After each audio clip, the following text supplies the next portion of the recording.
The Earth might not be here forever. A huge solar flare, an asteroid impact, or a local gamma ray burst, anything could wipe us out for good. If we're looking for someplace to escape to, there is one planet in our solar system that's somewhat similar to Earth, though we don't know much about it. No, it's not Mars, it's Venus.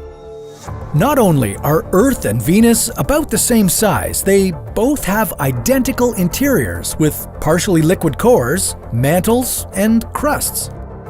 Yet Venus happens to be the most hostile terrestrial planet in the solar system. But what if I told you that you could explore this hot planet without ever setting foot on it?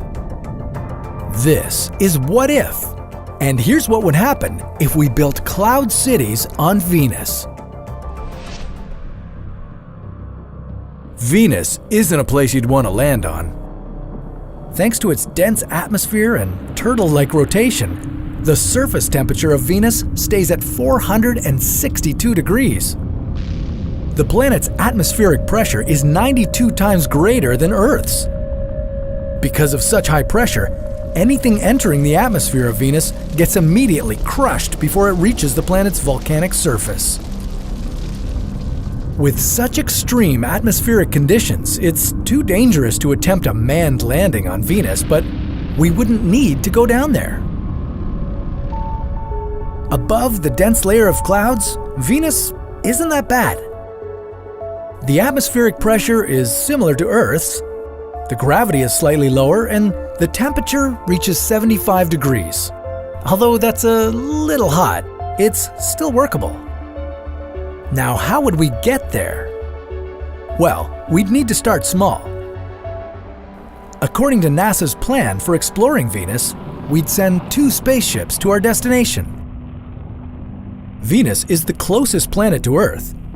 That's why it would only take 100 days for the craft to arrive there. One of the ships would be run by robots. It would carry a special airship that would eject into the atmosphere upon arrival.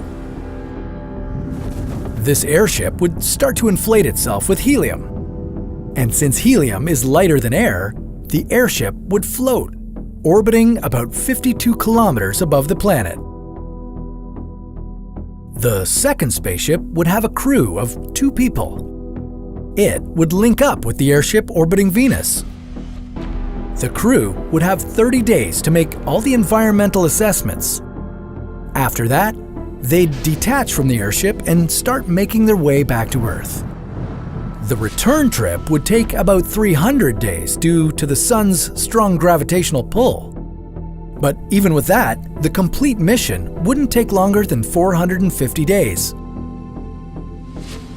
After analyzing the information from the first mission, we'd begin to plan our next trip to Venus. But this time, we'd stay there longer. The next crew would have a year to study the planet and its atmosphere.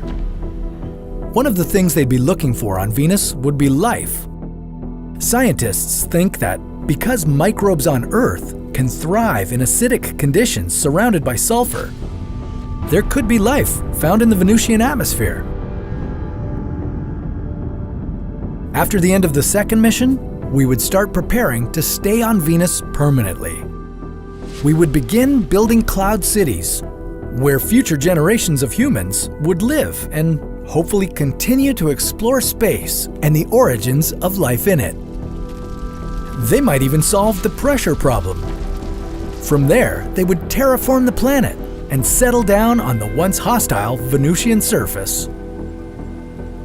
But that's a story for another What If.